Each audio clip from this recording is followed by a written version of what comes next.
Bismillahirrahmanirrahim. Assalamualaikum warahmatullahi wabarakatuh. Alhamdulillahirrahmanirrahim. Hari ini kita akan mengangsur responsi atau persiapan untuk pengisian laporan sementara praktikum offline-nya dengan sediaan injeksi pembawa air, wadahnya ampul ya. Seperti resep yang sudah Ibu berikan, resep kita itu adalah ketamin HCl 10 mg per mili.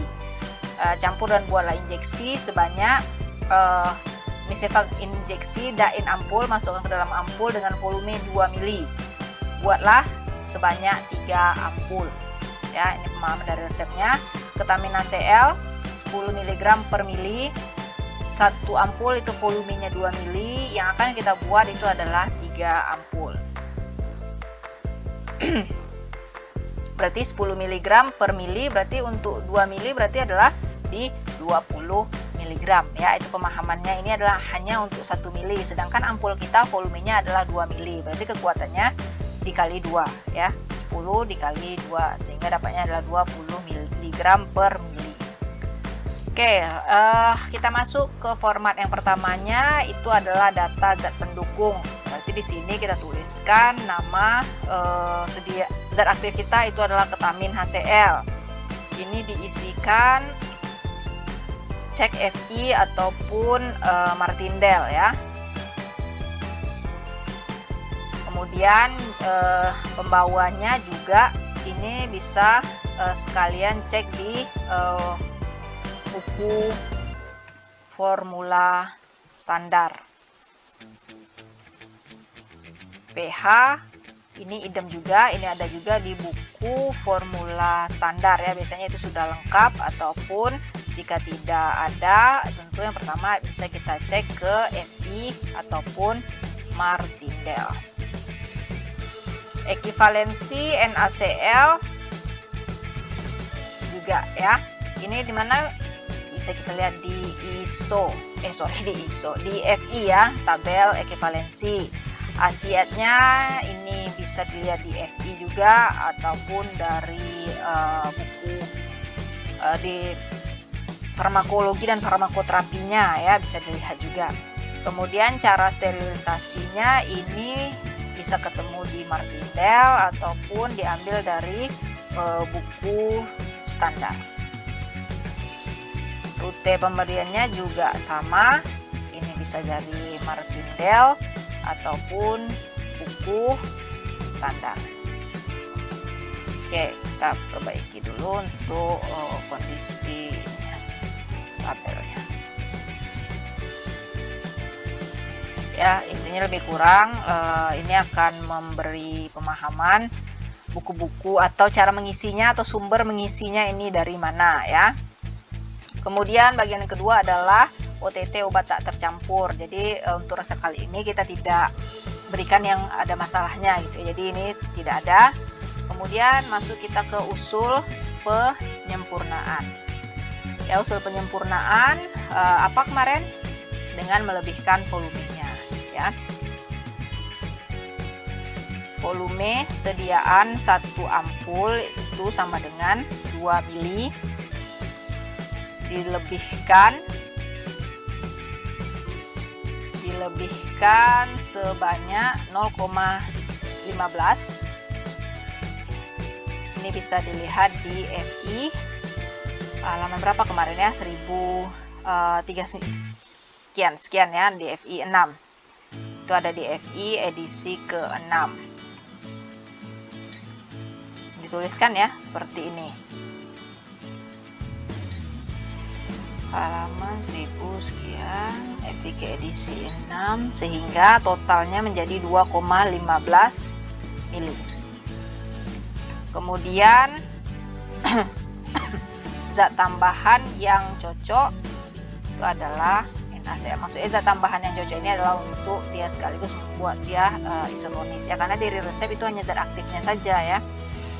Kita akan buat injeksi, pembawaan untuk injeksi itu umumnya adalah NaCl. Kenapa NaCl? Karena dia memiliki nilai isotonis, osmosisnya itu sama dengan tekanan tubuh kita, cairan darah kita sama dengan 0,9% B per V dari si NaCl. Oke, formula standarnya ini bisa dilihat di Fornas ya, ataupun buku lainnya yang ada formula standarnya dari si ketamin ini. Tinjauan farmakologi, nah ini Ibu bilang tadi di buku farmakoterapi ataupun dari ISO ataupun dari MIMS, jadi lengkap ya dituliskan hasilnya itu sebagai apa, dosisnya, efek sampingnya, perhatiannya, adakah yang khususnya gitu ya. Jadi ini ditulis lengkap, tujuannya kita tahu nih hasilnya ini dosisnya segini. Ini kira-kira nanti ini satu lagi mungkin ada yang lupa, itu adalah rutenya ya, rute yang umum digunakan. Tadi juga tabel rute sudah Ibu minta isikan ya. Lanjut kita ke perhitungan isotonis. Yang pertama kita akan mencari volume yang direncanakan.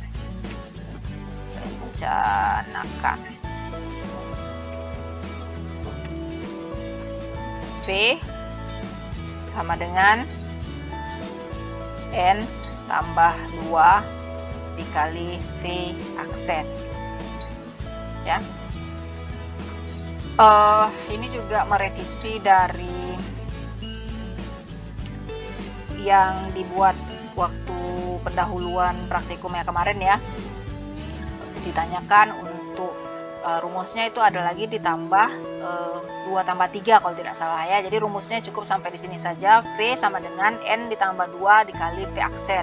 N itu adalah jumlah ampul atau jumlah sediaannya ditambah 2 dikali V aksen atau volume yang dilebihkan.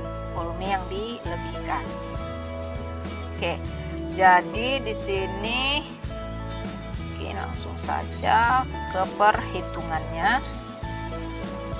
3 ditambah 2 dikali 2,15 mili. Oke, silakan dicari ini berapa mili, kemudian dibulatkan berapa ya. Lanjut ke volume larutan isotonis. Ingat kembali dari teorinya, kita untuk bisa perhitungan volume larutan isotonis kita harus tahu dulu bobot dari si zat aktifnya. Rumusnya itu adalah bobot zat aktif. Kita hitung dulu, berarti di sini langsung saja bobot ketamin HCl 0,010 dikali berapa volume yang direncanakan tadi, yang di poin A.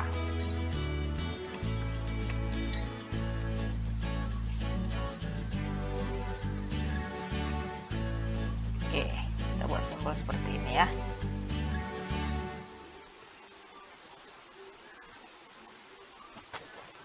Oke, dari situ bisa kita buat perhitungannya. V sama dengan W kali E dikali 111,1.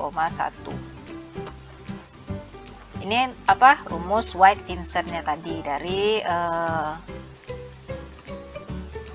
rumusnya ini, untuk bisa menyelesaikan rumusnya ini perlu diketahui berapa W-nya ya, sehingga disinilah aplikasinya ya. B dikali ekivalensinya tadi, itu juga silakan dicari berapa ekivalensi dari ketamin HCl dikali 111,1.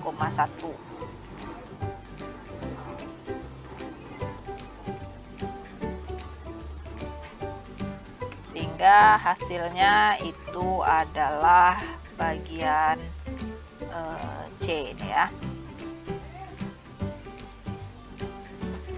Dibulatkan berapa? Oke, ini C-nya di sini aja. Ambil yang sudah dibulatkannya. Baru kita masuk ke bagian ketiga, mencari volume yang belum isotonis. V sama dengan A dikurang C sama dengan D. Sehingga bobot NaCl-nya bisa dihitung menjadi yang ditambahkan D dikali 0,9 per 100 dengan E gram ya. Oke, ini mili. Oke, ini untuk perhitungan isotonis ya. Tahapannya adalah kita carikan dulu volume yang direncanakan, didapatkan dari adanya penambahan volume yang dilebihkan dan penambahan dan jumlah dari sediaan yang akan kita buat ya, sehingga didapatkan berapa volume yang direncanakan. Volume yang direncanakan ini adalah total cairan larutan yang akan dibuat untuk ketiga ampul ini nanti, walaupun nanti masing-masingnya diinjeksikan 2 mili ke dalam tiap ampulnya. Kemudian adalah volume larutan isotonis. Sebelumnya kita harus tahu dulu berapa bobot dari si zat aktifnya tadi, baru kita bisa masukkan ke rumus White-Vincent.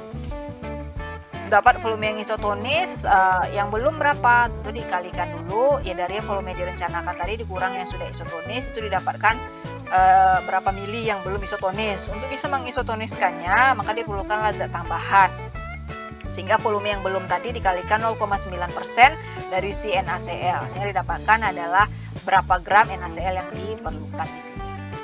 Kita lanjut ke zat tambahan, tentu saja ini adalah NaCl ya.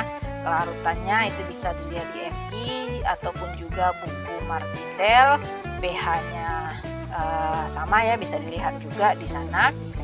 Ekivalensinya itu ada di FI, khasiatnya bisa di FI juga ataupun buku lainnya. Kemudian ini dari formula buku standar ya. Ini dari Martindale juga bisa, Martindale ataupun nanti buku standar. Rutenya ini pasti akan idem ataupun keumumannya kita lihat dari khasiatnya tadi, penggunaannya ini ke apa rutenya ya, IV, IM atau SC. Oke, lanjut kita ke formulasi akhir dan perhitungan bahan-bahan ya. Ini apa kemarin isiannya, langsung saja ke resep akhirnya ya, bobot berapa zat yang akan ditimbang untuk formulasi. Nanti ketamin NaCl-nya menjadi, kita lihat lagi di sini yang mana? Yang B ya. Jadi di sini adalah poin B. Kemudian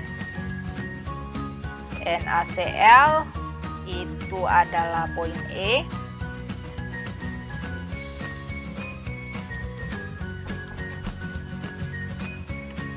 Mau dia poinnya. Poin E. Nggak bisa. Oke. Dan yang terakhir itu adalah aqua pro injeksi at berapa? Itu adalah yang poin A.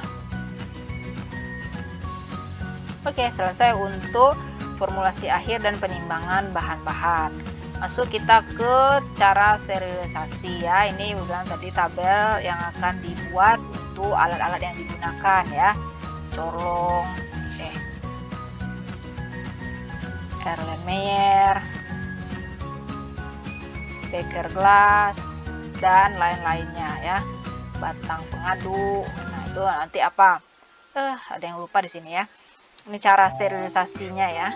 Cara sterilisasi. Ini baru mulai, akhir, dan paraf ya. Tambahkan 1 kolom lagi, ini untuk di paraf.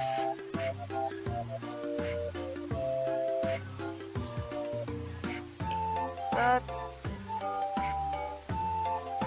Oke, di sini paraf dari si asisten ya. Ini nanti pada saat pengerjaan. Jadi ini wajib diisi ya cara sterilisasinya. Jadi sudah dipahami dulu akan dilakukan dengan cara sterilisasi apa.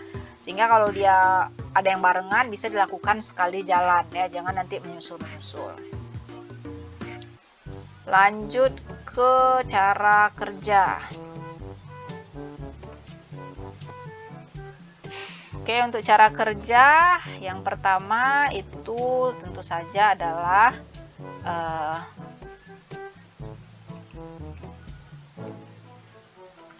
sterilisasi alat dan bahan dengan caranya masing-masing.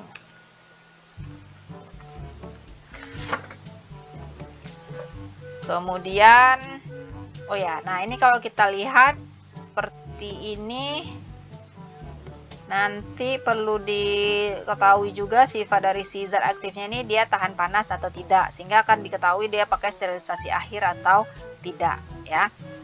Oke, yang pertama itu buat larutan aqua pro injeksi ya. Jadi API itu adalah aqua pro injeksi dengan mendidihkan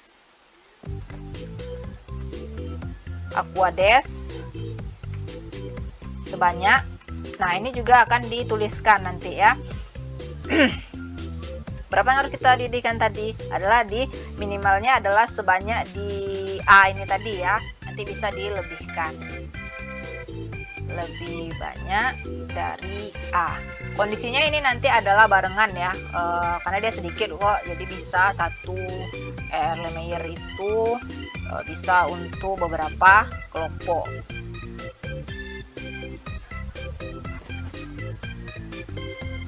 Pendidikan sebanyak sekian mili di dalam Erlenmeyer yang ditutup dengan kapas gulung dan kain kasa di atas api bunsen.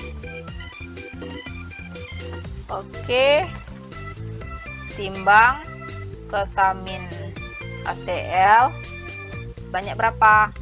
Berarti yang akan dimasukkan inilah poin B. Dituliskan juga ya berapa banyaknya. Dalam kaca arloji. Kemudian sterilkan dengan cara apa? Dituliskan juga ya. Sterilkan dia dengan cara apa?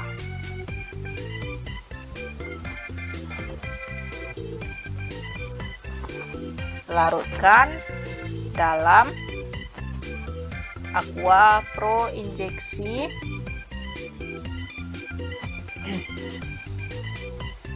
berapa mili? Adalah tentu sebanyak dari volume yang direncanakan, yang V aksen ya. Untuk volume yang dilebihkan ya, ini sebanyak volume yang dilebihkan karena itu akan langsung dimasukkan ke dalam ampulnya tadi.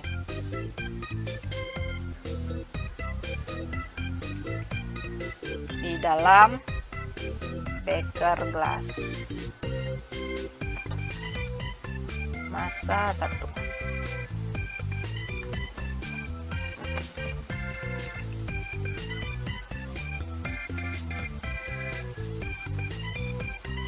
Timbang NaCl sebanyak E ya.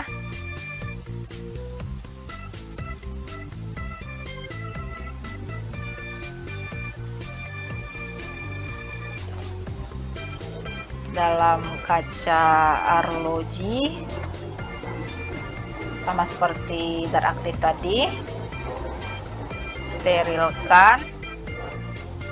Cara apa dia? Sterilkan, larutkan dalam berapa mili?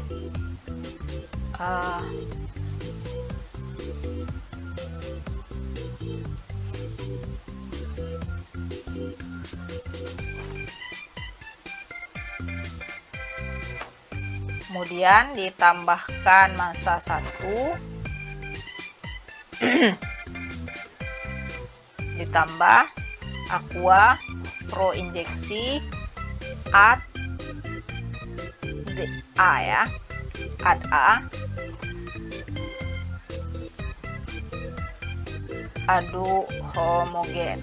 Oke, jadi intinya di sini kita revisi sampai dia terlarut saja ya, bisa 2 mili, 3 mili gitu ya. Nanti baru ditotalkan, diakhirkan, nanti di-add-kan itu seluruh volume yang akan direncanakan tadi, pakai seluruh volume yang direncanakan. Kemudian saring dengan kertas saring dalam beker gelas, berarti ini ya, masukkan ke dalam beker gelas yang lainnya, dipipet sejumlah volume yang dilebihkan menggunakan spuit, tinggal dimasukkan ke dalam ampul ya. Volume yang dilebihkan, jadi ini jelas ya angkanya tadi berapa volume yang dilebihkan tadi, karena itu yang akan digunakan untuk dimasukkan ke dalam ampulnya.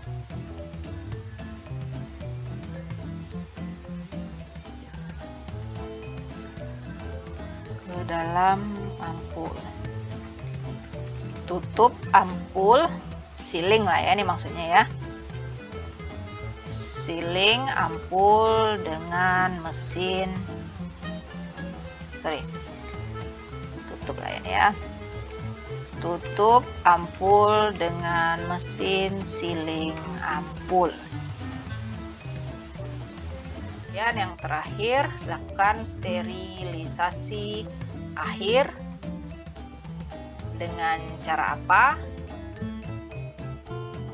Sterilisasi akhir dengan cara apa, berapa lama, baru nanti yang terakhir itu adalah masukkan ke dalam wadah, beri etiket dan brosur ya. Itu untuk di cara kerja. Yang terakhirnya berarti poinnya nih, poin berapa tadi ya, 8. Berarti poin ke-9 itu adalah evaluasi. Apa saja evaluasi yang dilakukan untuk sediaan ini ya. Yang pertama itu adalah jelas uji kejernihan, uji keseragaman volume. Kan dari 3 tadi kita lihat sama enggak ukuran dari isinya tadi. Uji keseragaman volume, kemudian uji kebocoran. Oke, intinya adalah tuliskan semua uji-ujinya, tapi yang dikerjakan nanti hanya beberapa saja sesuai bentuk sediaannya. Oke, sudah selesai untuk rangkaian kerjanya. Mungkin Ibu lanjutkan. Di sini adalah tentang apa yang harus ada di etiket ya. Komposisi etiketnya. Yang pertama itu logonya ya, logo obatnya. Kemudian yang jelas nama obatnya, apakah dia generik ataupun dia dagang. Nanti itu beda ya kondisi cara pembuatannya tadi. Kemudian nama pabrik yang memproduksinya,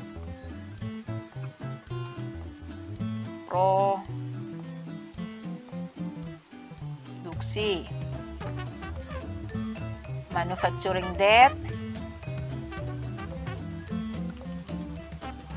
dan expire date ya. Manufacturing date tahun pembuatan sama tahun expire-nya. nomor batch ya. Ini nanti akan ada videonya menyusul, tapi silakan lihat dari yang sudah beredar saja.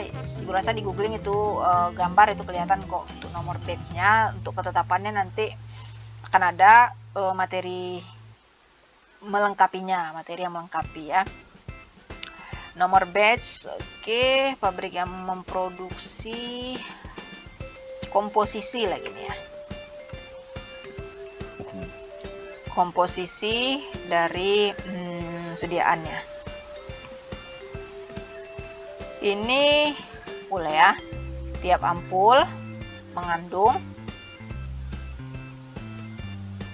per mili. Vitamin ACl 10 mg dia per mili. Nanti kan untuk kalau di 2 mili berarti lain lagi ceritanya ya. Kemudian ini rincian jelasnya ya, daripada kalau di etiket kan hanya keterangan-keterangan umum saja yang wajib ada ya, manufacturing expire, nomor batch, volume, sama komposisi sediaannya. Selain yang di etiket itu merupakan terdapat juga di dalam brosur, cuma brosur itu lebih lengkap dengan ada tambahan yang lainnya.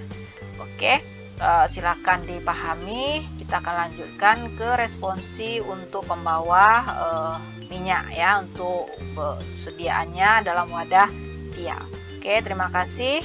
Semoga bermanfaat. Assalamualaikum warahmatullahi wabarakatuh.